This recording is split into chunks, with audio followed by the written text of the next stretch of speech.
वालेकुम। और आज आए हमारे घर पे उमर भाई, जिनकी टूर से पहले मेरी अम्मी लोग गए थे बगदाद शरीफ। भाई कभी गए थे? 2019 में गए थे। मेरी अम्मी, मेरी बहन, मतलब बहुत सारे लोग गए थे। अनवर भाई, रजनी, बहुत सारे लोग गए थे। तो अभी वापस हम लोग सोच रहे हैं, अभी सबकी फरमाइश से रिटर्न उमरा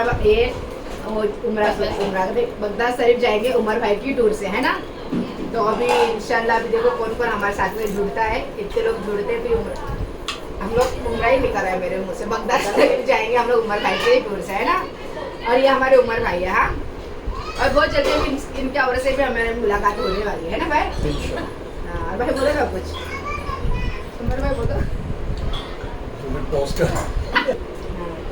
जो भी ज़ियारत पे आप जाओगे ना, इंशाल्लाह ताला उसकी आपको डिटेलिंग मिलेगी कि ये कौन है और इनकी खुसूसियत क्या है, इनके वालिद कौन थे, इनकी औलाद कौन है और इनका शरीयत में क्या मकाम है, इनका क्या लक़ब है और इनकी जो हिस्ट्री है ना, वो सारी चीज़ अल्हम्दुलिल्लाह हर एक आस्थाने में आपको ज़ियारतों के साथ ये बताया जाता है। हम जो ज़ियारत पे जाते हैं, ये जो सफ़र है ना, ये ज़ियारतों का सफ़र है। यहाँ पे आप नबियों की बारगाह में भी हाज़िरी दोगे, यहाँ पे आप अहले बैत की बारगाह में भी हाज़िरी दोगे, यहाँ पे आप इमामों की बारगाह में भी हाज़िरी दोगे। अल्हम्दुलिल्लाह हर सिलसिले के जो बुज़ुर्गाने दीन है उनकी भी ज़ियारत, जैसा कि रफ़ाई सिलसिले के बुज़ुर्ग शेख कबीर अहमद रफ़ाई, ये भी इराक़ में ही आराम पर, और शोहरवर्दी सिलसिले के शेख उमर शाहबुद्दीन शोहरवर्दी, ये भी इराक़ में बगदाद मौला में ही आराम फरमा। हज़रत इमाम गज़ाली, जिनके आप बहुत सारे अमलियात पढ़ते हो, सुनते हो कि हज़रत इमाम गज़ाली ने फरमाया कि पीर के रोज़ ये वज़ाइफ पढ़ो, मंगल के दिन ये वज़ाइफ पढ़ो। हज़रत इमाम गज़ाली की भी बारगाह बगदाद मौला में हज़रत गौसे पाक की बारगाह के बिल्कुल करीब में है। तो कमो बेश आप 60 से 65 ज़ियारतों से आप जो मुशर्रफ हो, और जिसमें शोहदाए करबला की बारगाह भी है, इमाम अली मकाम, इमाम मौला कायनात की बारगाह भी है, इमाम अली मकाम, इमाम हुसैन की बारगाह है, और अल्हम्दुलिल्लाह हज़रत मुस्लिम बिन अकील की बारगाह है। उनके शहज़ादे, जो 2 शहज़ादे करबला में शहीद हुए थे, उनकी बारगाह है हुसैन में। इसी तरह हम बगदाद शरीफ की ज़ियारतें करेंगे, नजफ़ अशरफ की ज़ियारत करेंगे, करबला शरीफ की ज़ियारत करेंगे, मुसैयब की ज़ियारत करेंगे, हिला जाएंगे। हिला में हज़रत अय्यूब अलैहिस्सलाम नबी है, उनकी बारगाह है, उनकी जोज़ा की बारगाह है। जो कुओं से आपने पानी पिया था, वज़ू फरमाया था, गुस्ल किया था, वो दोनों कुएँ आज भी 1450 बरस से भी पहले के कुएँ हैं, हज़रत अय्यूब अलैहिस्सलाम के वक्त वो भी मौजूद है। उनमें से पानी आज भी जारी और जारी है। फिर हज़रत मारूफ़ करकी, इनकी बारगाह में भी हाज़िरी होगी, इनकी मज़ार तय खाने में। ऐसी कई मज़ारात हैं, ऐसे कई मकामात हैं जिनका आपने कभी नाम भी नहीं सुना। अल्हम्दुलिल्लाह हज़रत बेलुल दाना, जिनके बारे में मशहूर है कि आप बचपन में जन्नत बेचा करते थे। हारून रशीद जो बादशाह था, उसकी बेगम हज़रत ज़ुबैदा, उन्होंने हज़रत बेलुल दाना से जन्नत खरीदी थी, और ख्वाब में ये देखा कि वो जन्नत की सैर कर रही है, अपने महल में आराम कर रही है। तो ये सारी चीज़ें आपको बगदाद शरीफ में दिखती हैं। माशाल्लाह देखिए, सुबह हम लोग कहाँ की ज़ियारत करेंगे। जो हम लोग इंशाल्लाह 11वीं शरीफ में उमर भाई की टूर से ही जाएंगे, अल्लाह ने चाहा तो। और जैसा कि मैं ट्रेन में सबको बोली थी 95 का पैकेज है, लेकिन 11वीं शरीफ में 95 का पैकेज नहीं है, क्योंकि 11वीं शरीफ में भाव बढ़ जाता है। ऐसे ऐसा मतलब 11वीं शरीफ में जाएंगे और ऐसा जाएंगे तो कितना है पैकेज। आम दिनों में अगर आप जाते हो ना, तो आम दिनों में अगर हम आस्ताने पे रुकते हैं, तो आस्ताने का पैकेज कभी 80,000, 82,000, 85,000, 88, 80 से लेके 90,000 के दरमियान होता है। अब ये डिपेंड आस्थाने में आप कितने दिन रुकते हो, और ये पैकेज इसलिए होता है कि हम बगदाद शरीफ में आस्थाने पे रुकते हैं, लेकिन करबला शरीफ और नजफ अशरफ में हम होटल में ही रुकते हैं। अगर आप 8 दिन के लिए जा रहे हो और आप 8 दिन बगदाद शरीफ में रुके हो आस्थाने पे, तो वो 80,000 में भी हो जाता है। लेकिन आप 6 दिन बगदाद में आस्थाने में हो, 2 रात 3 दिन नजफ अशरफ में होटल में हो, 2 रात 3 दिन करबला में नजफ अशरफ में हो, तो फिर वो 90,000 तक पैकेज चले जाते हैं। और वही पैकेज 11वीं के दिनों में वो 80-90 हज़ार से हो करके 1 लाख रुपए तक का पहुंच जाता है। ये है इकोनॉमी पैकेज। अब इसके अंदर आप डिलक्स पैकेज जैसा 2 स्टार होटल का लेते हो तो उसके 1,05,000, 1,08,000, 1,10,000 रुपये तक का है। और यही पैकेज आप 3 स्टार होटल में लेते हो जो कि आस्थाने शरीफ के करीब है, बगदाद शरीफ में, तो वो पैकेज आपको 1,15,000, 1,17,000, 1,20,000 तक पड़ता है। फिर वही पैकेज इतने ही दिनों का आप अगर 4 स्टार और 5 स्टार में लेते हो तो 1,25 से 1,30 का पड़ता है। फिर उसी तरीके से और महंगी होटल और आप अपग्रेड करते हो तो वो पैकेज आज की तारीख में 1,45,000 तक का जाता है, जिसमें आपको डायरेक्ट फ्लाइट्स भी मिलती है, हर जगह पे 5 स्टार होटल्स भी मिलती है। फिर उसके अंदर आपको सुपर पीक पीरियड भी जैसा 11वीं के करीब वाले दिनों में जाने मिलता है, और 11वीं के साथ 70वीं भी करके आप आ सकते हो। जैसा कि आप पहुंचे उसके दूसरे दिन 11वीं है, तो आपको 11वीं मिल गई, अब आप 10 दिन का सफर है तो आपको 70वीं भी मिल जाएगी। तो गौसे पाक की निस्बत से 11वीं और 70वीं लोग दोनों ही मनाते हैं। तो जिस तरीके से आप बेनिफिट्स लोगे, जिस तरीके से आप होटल्स लोगे, जिस तरीके से आप फ्लाइट्स लोगे, और जितनी फैसिलिटीज आप मांगोगे ना उतना रेट इसका बढ़ते जाएगा। ऐसा तो है नहीं कि वहाँ पे इंडियन करेंसी है, हर चीज़ डॉलर्स में। और आज पहले जो 2019 में डॉलर था वो 75-78 रुपीज़ का था, आज डॉलर 88-89 रुपीज़ का हो गया। उसी तरीके से उस वक्त फ्लाइट की टिकट 35,000 रुपये की थी, आज 55,000 रुपये की। उस वक्त वीज़ा 4,000 रुपये की थी, आज 10-12,000 रुपये की है। तो जैसा वक्त गुजरता जाएगा महंगाई, कीमतें बढ़ती जाएगी, घटेगी नहीं। उस वक्त खाना हमको जो $25 का, $10 का, $20 का पड़ता था, $10 की चीज़ 20 की हो गई, 20 की 30 की हो गई, 30 की 40 की हो गई। तो इस और वहाँ पे हर चीज़ डॉलर्स में कैलकुलेट की जाती है। वहाँ पे इंडियन करेंसी या रियाल ये नहीं चलता, दिनार ये नहीं चलते। हाँ, दिनार आप वहाँ पे छुट्टे डॉलर्स करवा के दिनार आप बांटने के लिए या टैक्सी वालों के लिए आप यूज़ कर सकते हो। बट अगर कोई चीज़ आप खरीदते भी हो या कोई चीज़ आप लेते हो, देते हो, तो हर चीज़ का कैलकुलेशन डॉलर से ही होता है। इसलिए आपको बगदाद शरीफ महंगा लगता है।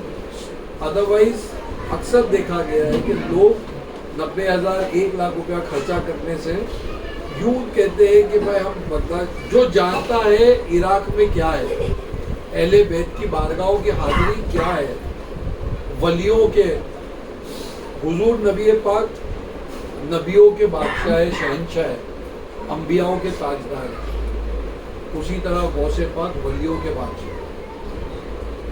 विलायत मौला अली की घर से चली, लेकिन ये शहजादा मौला अली है। आला हजरत ने ये लिखे कि कस्में दे दे के खिलाता है पिलाता है तुझे, प्यारा अल्लाह चाहने वाला तू।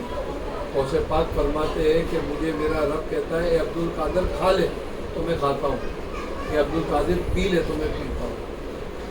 ये वो अजीम बारगाह है सरकार शहंशाह बगदाद की बारगाह में, और यहाँ पे वही जाता है जिसके पीठ पर और जिसके ज़िंदगी पर ये मोहर है कि ये गुलाम कादरी। वहाँ गौस पाक का आशिक ही जा सकता है। सरकार गौसे पाक फरमाते हैं कि जिसने मेरा नाम, मेरा जिक्र ईशा की नमाज के बाद लिया और मेरा जिक्र किया, तो उसे ये खुशखबरी सुना दो कि मैंने उसे मगरिब के बाद याद किया। तो ये मेरे गौसे पाक का फरमान है। तो आप तो गौसे पाक की 11वीं में सारी कायनात जितनी पीरी मुरीदी है, जितने लोग ये कहते हैं कि मैं फला पीर से मुरीद हूँ, मैं फला सिलसिले से मुरीद हूँ, तो ये सारी मुरीदी कहाँ जाके ठहरती है? सारे पीरों की कड़ी कहाँ जुड़ती है? सरकार गौसे पाक से। वो बड़े पीर दस्तगीर, सारे पीरों के पीर है ना। तो जब सारे वलियों के वली, पीरों के पीर है वो, और दुनिया में करोड़ों अब्जों गौसे पाक के मुरीद है, जो किसी भी पीर का मुरीद है वो गौसे पाक का मुरीद है। तो करोड़ों अब्जों बेशुमार अनगिनत मुरीदों के अंदर से मैं समझता हूँ 25-30 बहुत हो गए तो 50,000 लोग 11वीं में वहाँ पहुँच पाते हैं। और अगर आपने ये इरादा किया और सरकार गौसे पाक आपको बुला रहे हैं, तो क्या आप अंदाज़ा लगा सकते हो करोड़ों अब्जों मुरीदों में से गौसे पाक के वक्त से हज़ारों सालों से जो मुरीद होते हुए आए हैं और जो आगे भी होंगे और जो आज भी है, चाहे वो एक दिन का बच्चा ही क्यों ना हो। आपके घर में बच्चा पैदा होता है तो आप आपके पीर साहब के पास जाते हो कि हजरत इसको मुरीद करो, तो वो भी तो गौसे पाक का मुरीद हो गया। तो करोड़ों अब्जों और अनगिनत मुरीदों में से 50,000 लोग, जो बहुत ज़्यादा में कह रहे हैं, उन 50,000 में आप मौजूद हो गौसे पाक की बारगाह में, गौसे पाक के कदमों में, उनकी खास उसकी शर्त में। तो सोचो कि गौसे पाक ने आपकी किस्मत और आपकी तकदीर पे कितना बड़ा करम करना है, आप कितने बड़े नसीबदार।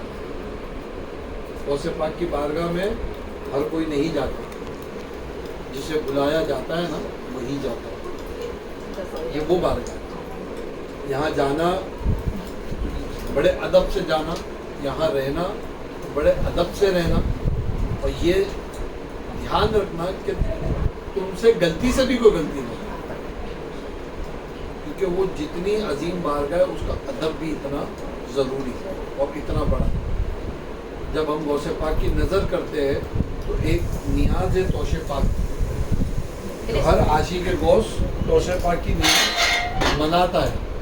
वो तोशे पाक की नियाज बनाने का हुक्म कि आप गुस्ल करें, बावजू रहे, बनाने वाला बावजू रहे, उसमें हाथ बटाने वाला बावजू रहे, उसे खाने वाला बावजू रहे, सर ढका हुआ रहना चाहिए। गौसे पाक की नियाज का ये अदब और एहतराम है, तो सोचो गौसे पाक का आलम क्या हो।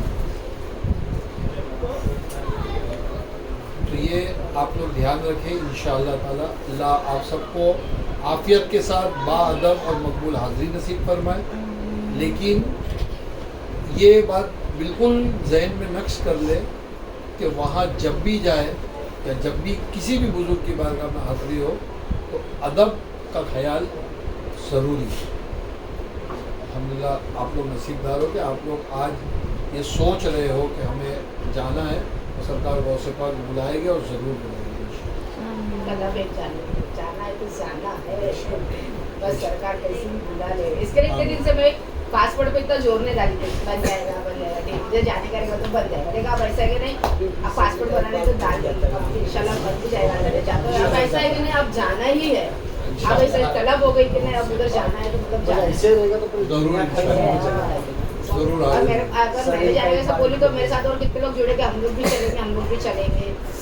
तो देखते हैं कितने लोग का बुलाओ जाए। अच्छा, जो हम लोग को जो पैकेज में लेके जाएंगे तो उसका क्या प्राइस रहेगा वो भी बताओ।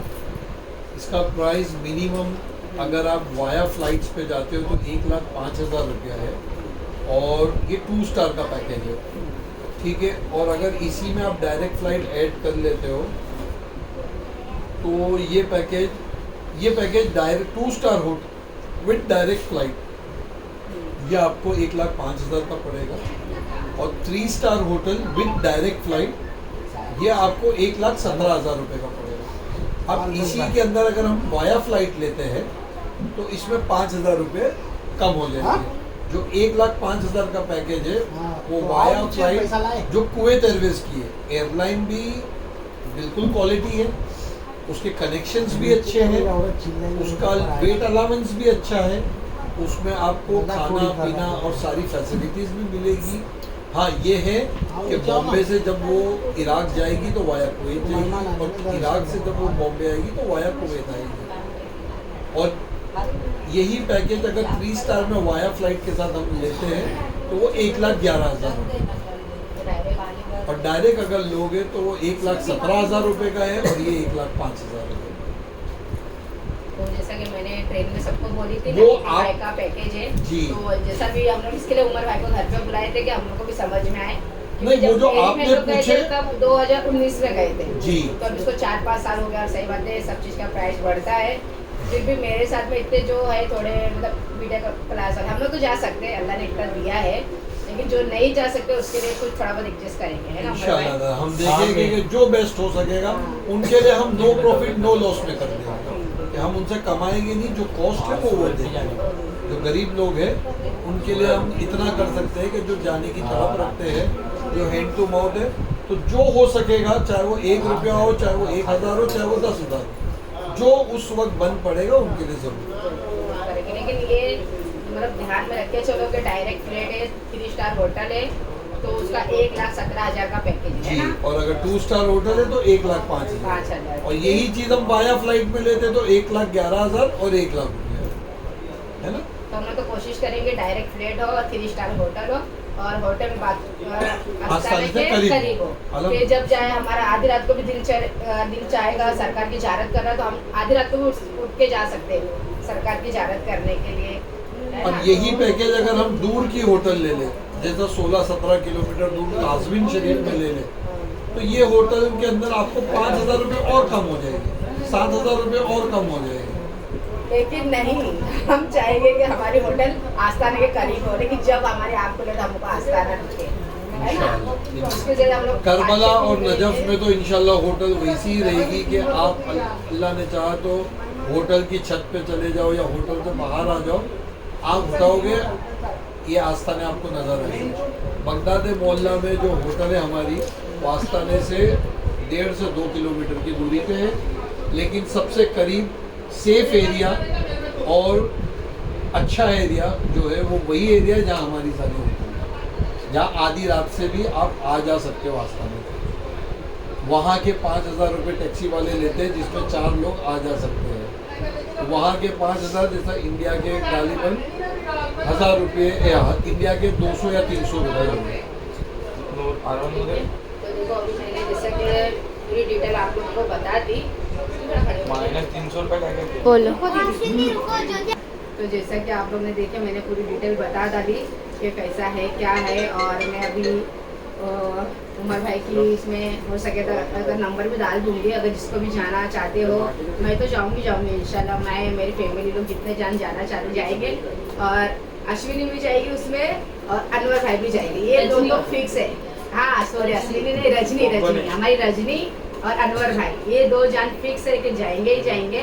और माशाल्लाह उमर भाई का टूर बहुत अच्छा रहता है, मेरी बहन लोग तो गए थे उमर भाई के टूर में, तो उन लोग को बहुत अच्छा लगा था, इसीलिए हम लोग रिटर्न बुलाए उमर भाई को कि हम लोग को आपके टूर में जाना है। तो अब देखते कितने लोग जुड़ते हैं, कितने लोग जाते हैं, और इंशाल्लाह इस बार तो हम लोग 11वीं शरीफ में बगदाद जरूर जाएंगे। हाँ कुछ भी हो जाए जाऊँगी तो ज़रूर, और देखते कितने लोग को लेके आते हैं। बस उमर भाई दुआ करना कि हमारे साथ में ज़्यादा से ज़्यादा लोग जुड़े, और अल्लाह वो लोग को भी गिफ्ट से दे दे, है ना, जिसके अगर तलब रहेगी तो अल्लाह वो लोग को भी गिफ्ट से दे दे कि वो लोग भी सरकार की ज़ियारत कर दे। तलब अगर दिल से है तो इंशाल्लाह बुलावा जरूर है ना। और अगर मेरे बच्चे लोग का पासपोर्ट बन गया तो शायद इंशाल्लाह मेरे बच्चे लोग को भी लेके जाऊंगी 11वीं शरीफ में, लेकिन 11वीं शरीफ के बाद, लेकिन उन लोग को भी वाकई ज़ियारत कराऊंगी, है ना। तो जिस अगर जो भी आना चाहता है तो इंशाल्लाह आप लोग आ सकते हैं, और हम लोग भी दुआ करेंगे कि मेरे साथ में काफ़ी लोग आए, काफ़ी लोग जुड़े, जैसे अजमेर शरीफ में हम लोग जाते हैं वैसे बगदाद शरीफ में भी सब लोग जाए, है ना। ठीक है, अल्लाह।